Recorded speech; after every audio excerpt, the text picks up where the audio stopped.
Okay, so you want to run a medieval parish church. It is harvest time in late 15th century England, and carts are approaching the tithe barn. One carries sheaves of wheat, another brings barley. A tenant leads livestock from which a customary share may be due. Inside the church, coins lie beside the candles after a funeral. A landowner has promised rent from 2 fields. Someone else has left money in a will for prayers, lamps, and repairs. From the church tower, the parish looks like a machine built to collect wealth. Then the roof begins to leak. The resident priest says the great tithes support his benefice and cannot simply be emptied into your repair chest. The dead landowner's gift must pay for masses for his soul. The money beside the altar may be divided according to rights you do not control. The grain in the barn is valuable, but the mason will not accept damp barley when wages fall due. And the chest entrusted to you as churchwarden contains less coin than the congregation imagines. That is the central problem of parish finance. A church may receive land, crops, rents, offerings, and bequests, while still lacking the cash and legal freedom to repair one broken window. The parish church is not one treasury. It is several overlapping claims gathered beneath one roof. As churchwarden, you are a lay parishioner chosen to help guard the church's goods and raise money for its fabric. You count candles, inspect vestments, arrange repairs, and answer for property entrusted to the parish. You may handle receipts intended for the building, but you do not automatically control the priest's income, a patron's property, a chantry endowment, the bishop's rights, or money collected in a papally authorized campaign. The distinction feels technical until rain lands on the altar cloth. Your first temptation is to begin with the tithe. Everyone has heard the rule: 1/10 belongs to the church. If 10 sheaves are cut, one appears to be ecclesiastical. If animals reproduce, part of the increase may also be owed. Hay, grain, lambs, wool, dairy products, and other produce can all enter the argument, depending on local custom and on which rights attach to this particular parish. But 1/10 is a legal headline, not a complete household account.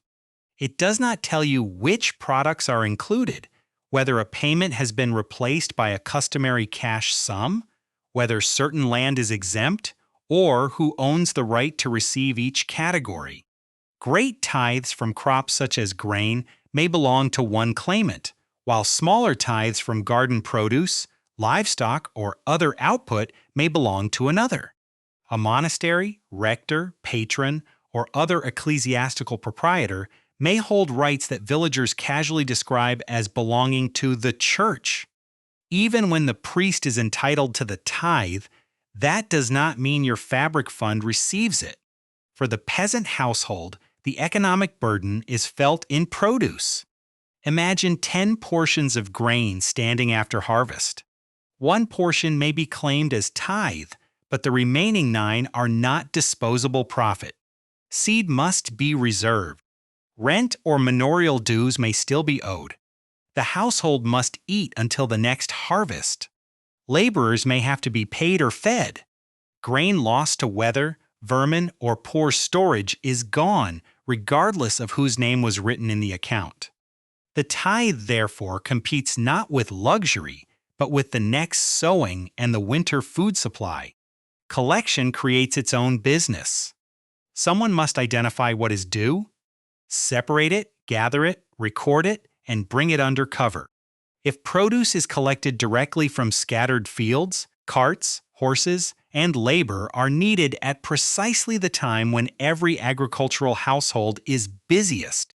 If parishioners must deliver it, local custom must specify where and when. Disputes arise over whether the crop was counted honestly, whether a newborn animal qualifies, or whether newly cultivated land carries the same obligation as old fields. An ecclesiastical court can enforce tithe rights, and refusal may expose a parishioner to serious spiritual and legal sanctions. Yet enforcement is not costless. A lawsuit does not thresh wheat. A judgment does not transport barley. A priest who litigates against half his parish may win his claim and damage the cooperation on which collection depends. So the barn becomes the real center of the tithe economy. A large tithe barn is not merely an impressive medieval building. It is a machine for turning scattered obligations into manageable inventory. Sheaves arrive, are kept dry, threshed, measured, and divided. Some grain can feed the clerical household or servants. Some may be used in hospitality or distributed according to local charitable arrangements. Much of it must eventually be sold or exchanged. Until that happens, the church's wealth is standing in a pile, and the pile is shrinking. A damaged roof admits water. Mice consume what canon law cannot protect. Grain stored badly heats, molds, or loses quality. Live animals require feed and supervision. Hay occupies enormous space relative to its value. Every additional week before sale increases handling costs and exposure to loss. The obvious solution is to sell quickly at the nearest market. Unfortunately, harvest is when many other producers are trying to do the same thing.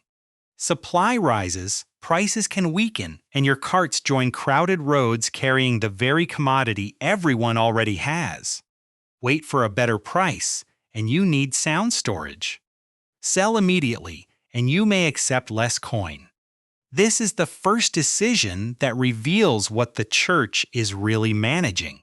It is not simply collecting a religious tax. It is managing the interval between receiving value and being able to spend it. Suppose the barn receives produce notionally worth enough to hire carpenters and buy timber. That figure looks reassuring in an account. But part of the crop belongs to the rector or another tithe holder. Some will be consumed rather than sold. Collection, threshing, cartage, and storage remove more value. Buyers may purchase on credit. By the time usable coin reaches the chest, the roof has endured another season. The tithe can support a benefice and still fail to provide timely cash for the building. Meanwhile, the priest has his own obligations. He is not simply an employee receiving a modern salary from parish headquarters.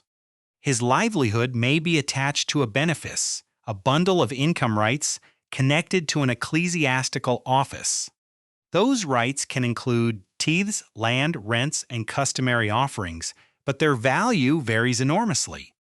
A prosperous market parish and a small agricultural village do not offer the same living. One benefice may support a rector, assistants, servants, hospitality, and the expenses of office. Another may be too poor to attract a well-qualified resident priest without combining revenues or relying on a poorly paid substitute. Who serves the parish and who receives its income may not even be the same person. A religious house or absentee incumbent can hold the benefice and appoint a vicar to perform local pastoral work from an assigned portion. The parish sees a priest at the altar, but part of the income may flow elsewhere. What looks like one job is actually divided between the right to revenue and the duty to serve. That division changes the building as well.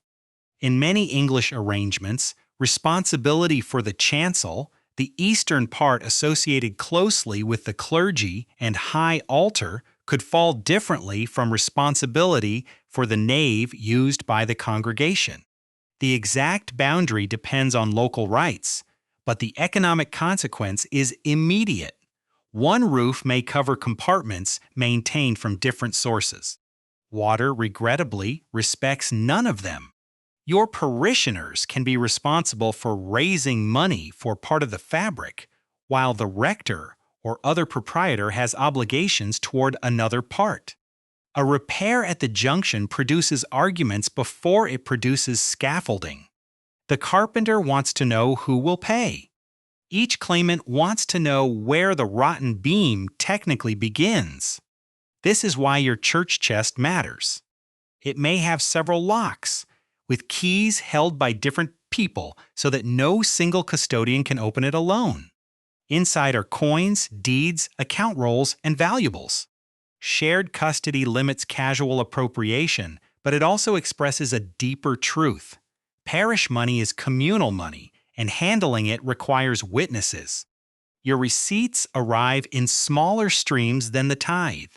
There are gifts at major moments in the liturgical year. There may be offerings connected with baptisms, marriages, churchings, and burials. Candles can be offered or supplied.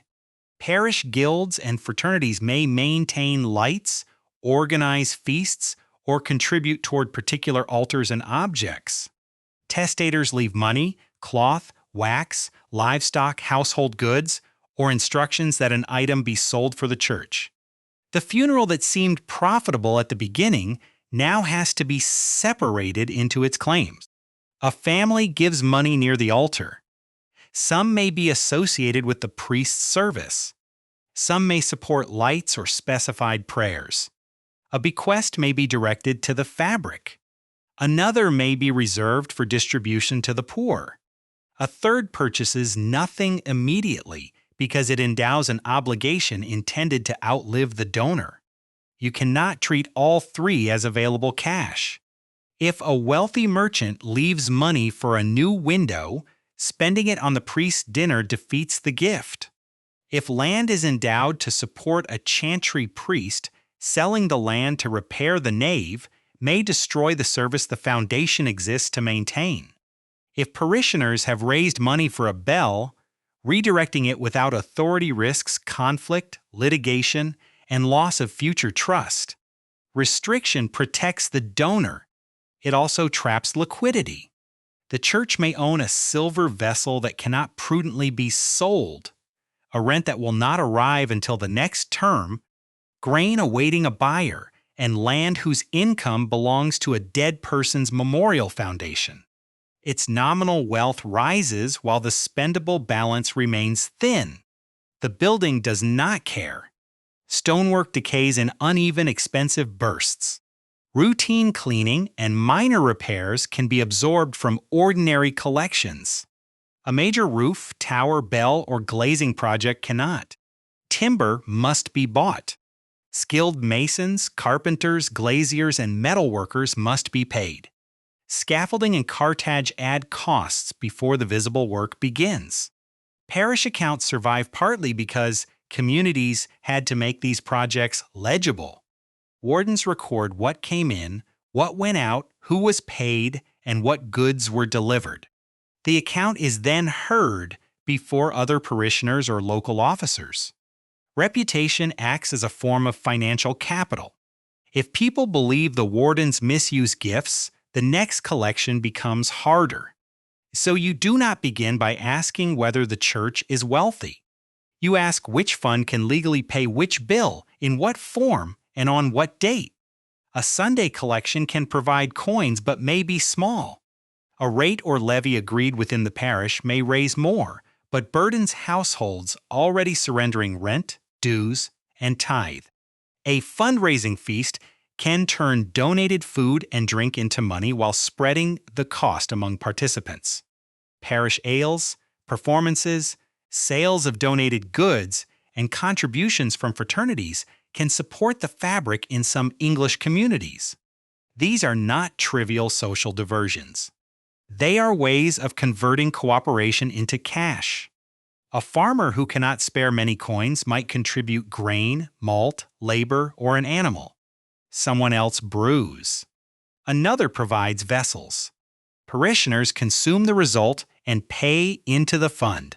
The church avoids purchasing every input at market price, while the event transforms scattered goods and unpaid effort into a more useful monetary balance. But this model depends on participation. Raise demands too often, and generosity becomes resentment. A prosperous household can give visibly and gain honor. A poorer one may contribute labor because coin is scarce. The distribution of burden becomes public, and every public contribution carries information about status. The church is therefore financed not only by compulsion, but by reputation. A cracked bell now forces your first serious choice. Recasting it would consume much of the available fabric money. Delay, and the parish loses an instrument that marks worship, funerals, danger, and communal time.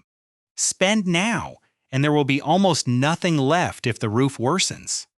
The tithe barn contains value, but most of it is outside your control. A testament promises money, but probate and collection take time. A donor has endowed land, but its rent is restricted to masses. You postpone the bell and protect the roof. That decision disappoints everyone who hears the cracked tone, but it preserves the part of the building that shelters every other asset. Medieval parish finance often rewards the least impressive expenditure. Dry timber produces no miracle story. Sound gutters attract no pilgrims. Yet neglected fabric can destroy vestments, books, images, and stored goods in a single chain of decay. Now someone offers a more attractive solution. Your church possesses an old object associated with a saint.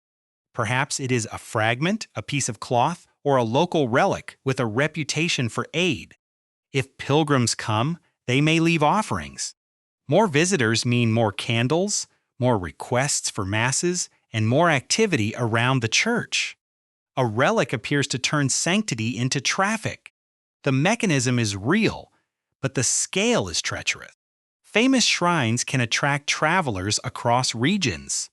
Pilgrims need food, drink, lodging, replacement shoes, guides, transport, and small devotional objects. They buy badges or ampullae as evidence of the journey. They leave alms and votive gifts. On special occasions, the arrival of crowds can expand a town's market and relax normal trading arrangements. Most of that spending does not enter your chest. The innkeeper receives the lodging payment. The baker sells bread. The brewer supplies ale. Metal workers or specialized vendors make badges. Toll holders take road and bridge charges. Traders rent space or profit from increased demand. The shrine receives offerings, but the local economy receives the traveler. A relic may enrich a place more reliably than it enriches the institution guarding it. And a parish church is not automatically a great shrine. Reputation must spread. Access must be managed. The relic must be displayed and protected. Crowds create cleaning, security, and repair costs. Additional clergy may be needed for services. Wax is consumed. Hospitality places demands on households and religious institutions. There is no dependable medieval formula in which one relic produces a known number of pilgrims and a fixed annual profit. A renowned cult with a strong route and institutional support can generate substantial activity. An obscure object in a difficult village may produce little beyond local devotion. Still, you prepare for the saint's feast. The relic is displayed. Visitors arrive from neighboring settlements. Offerings increase. A food seller does well near the churchyard, and a craftsman sells small tokens. For one crowded day, the parish looks transformed. Then you count the money. The church's direct receipt is useful but smaller than the total bustle suggested. Some offerings are connected with particular lights or religious purposes. Extra handling and preparation have costs. The largest gain belongs to the network around the church. The mistake was to count every pilgrim's spending as church revenue. Yet the feast has still changed the parish economy. Local sellers hold more coin. Demand for grain, drink, beds, transport, and labor has risen. If the event becomes regular, that circulation can strengthen households that later contribute to the church. The benefit returns indirectly through a wealthier and more connected community. The relic is not merely an ecclesiastical asset. It is an anchor for a local market. A more aggressive fundraiser soon arrives from outside the parish. He carries authorization to preach an indulgence and collect donations for a specified religious purpose. This is where modern shorthand becomes dangerous. An indulgence is not simply a ticket purchasing forgiveness for any sin. Its theological operation is tied to repentance and ecclesiastical conditions, which can include confession, absolution, and proper intention. The donation belongs to an organized campaign authorized by a bishop or pope, not to an ordinary product invented by your parish priest. But the campaign has an unmistakable financial structure. A commissioned preacher announces the spiritual benefit. Clerks may issue or record letters. Donations are collected. Expenses have to be paid. Money may pass through diocesan agents, fiscal officers, bankers, or papal institutions, especially when it is destined for a distant project or treasury. Currency collected in one region may need to be exchanged before it can be transferred elsewhere. The crowd assembles in your church, but the gross collection is not your parish income. You provide space and local credibility. Parish clergy may assist. Villagers contribute coins. Yet control follows the authorization and the designated purpose. The money may support a building project, crusading effort, hospital, bridge, or wider ecclesiastical need rather than your roof. No universal percentage tells you how much stays locally. The chain depends on the campaign. This makes indulgence fundraising another example of the church's recurring illusion. Money is visibly collected in the parish, but its destination is governed by rites established elsewhere. The campaign may still produce local effects. Visitors buy food. A host receives payment. Clerks and messengers work. But you cannot place the entire collection beside the bell fund simply because both pass through the same doorway. The parish church is a node in a larger financial network, not the owner of every transaction it hosts. The most durable stream begins more quietly. A wealthy parishioner is preparing a will. He owns land, rental property, or rights-producing annual income. His concern is not a new tower. It is time after death. Medieval Christians can understand prayers for the dead as spiritually effective and repeated masses as an enduring act of intercession. A rich donor, therefore, faces an economic question with a religious purpose. How can one payment made during life continue purchasing clerical labor after he can no longer supervise it? Paying a priest once solves nothing beyond one service. Endowing an asset changes the structure. The donor transfers land, rent, or another revenue-bearing property. The principle is meant to remain in place. Its recurring yield supports a priest who celebrates specified masses for the donor and perhaps for relatives or other named souls. The arrangement may be attached to an altar or chapel within a parish church and may be intended to continue indefinitely. This is the chantry. Economically, it converts mortal wealth into a long-lived service contract. The donor gains expected intercession and memorial presence. His name is spoken. His burial and family identity can remain connected to a sacred place. The priest gains a continuing income. The church gains additional worship, clerical presence, and sometimes furnishings or architectural improvements. But the endowment is not free money. It arrives with a permanent claim attached. If the land yields rent, that income must support the promised masses. If tenants default, harvests fail, or rents lose purchasing power, the obligation remains while the revenue weakens. If the priest's stipend no longer attracts a suitable cleric, the foundation faces a vacancy.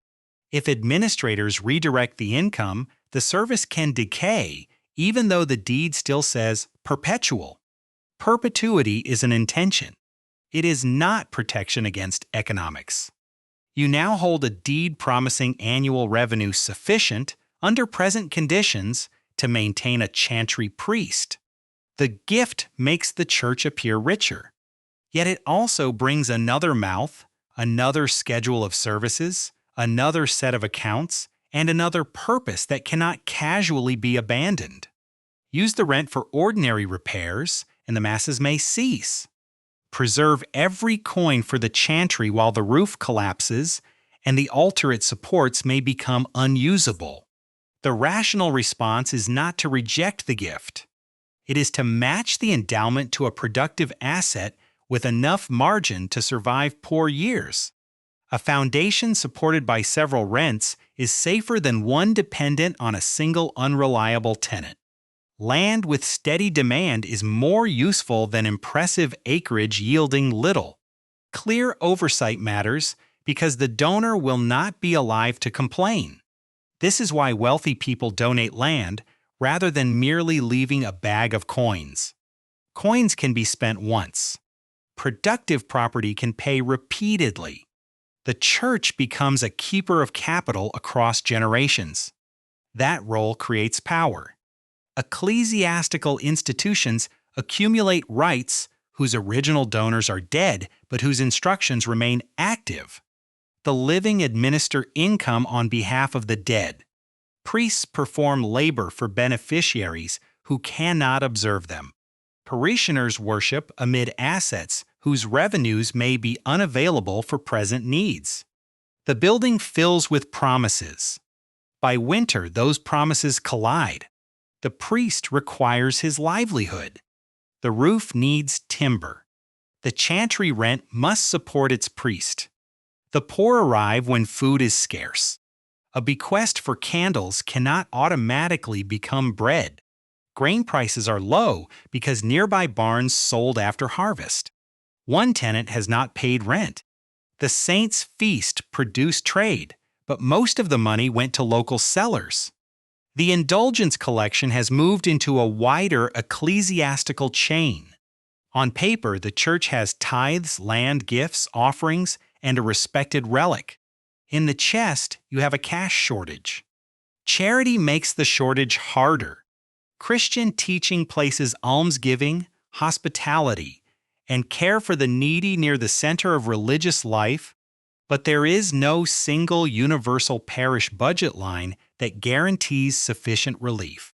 Help can come from personal alms, collections, fraternities, endowed charities, monasteries, hospitals, wealthy households, or occasional distributions of food. Some tithe produce may feed people directly where rights and custom allow. Funeral gifts may include distributions to the poor. A donor can endow bread or alms for a specified group. Yet restricted charity carries the same weakness as restricted prayer. The need that was funded in one form may not match the need that arrives. A foundation providing bread on one anniversary does not solve hunger throughout winter. A store of barley is not equally useful to every household. A church rich in ceremonial silver may have little edible surplus. So you make the least romantic decision of the year. You preserve part of the unrestricted cash rather than spending it on visible ornament. You arrange necessary repairs in stages. You avoid selling all produce at the weakest moment if storage is sound, but you do not speculate with grain the building cannot afford to lose. You record restricted gifts separately. You press debtors for rent before the payment date of the obligations funded by that rent. None of this increases the church's nominal wealth. It increases its ability to survive the calendar. That is the hidden variable, not total income, but the alignment of ownership, purpose, form, and time. If the harvest is good, rents arrive, the roof remains sound, and parishioners support a successful feast, the church can maintain worship, pay for repairs, preserve its goods, and provide some relief. A useful relic or established pilgrimage may strengthen the surrounding market, and a well-endowed chantry can add stable clerical service without draining the fabric chest. Under ordinary conditions, the parish continues with less ease than its stone walls suggest. Produce must be collected and sold. Small offerings accumulate slowly.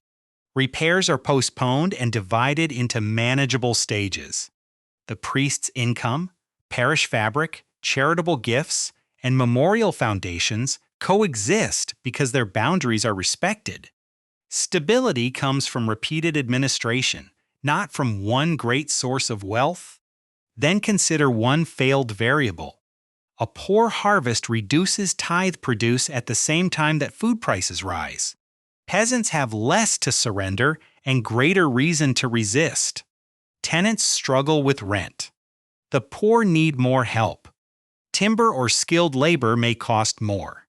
If you sell stored grain, you can gain coin, but distributing it may be more urgent. If the roof fails during this shortage, restricted endowments cannot automatically rescue the fabric. The first warning is not an empty barn. It is a mismatch between what the church has and what it owes next. Pressure then spreads. Repairs are delayed. Delay makes repairs larger. Damaged storage increases losses. Lower usable income weakens the priest's support or parish services. More aggressive collection strains relations with households already near subsistence. Trust falls, voluntary giving weakens, and the institution can become poorer precisely while insisting most loudly on its rights. A parish church therefore survives bad years not merely because it owns assets, but because enough of those assets produce flexible value at the right time. Spring returns and you stand again beside the tithe barn. The same carts approach.